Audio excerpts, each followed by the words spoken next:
তুমি তো আমার অহনিশ ভালোবাসা ছিলে।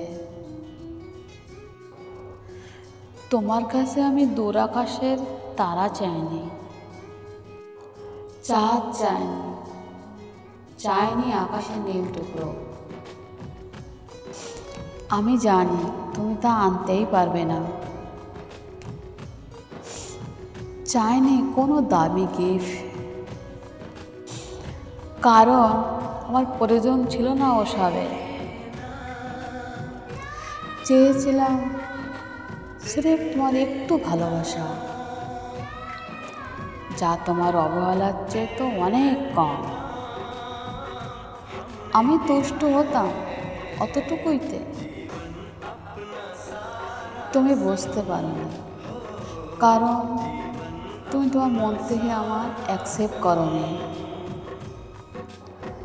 কখনো এই আমাকে।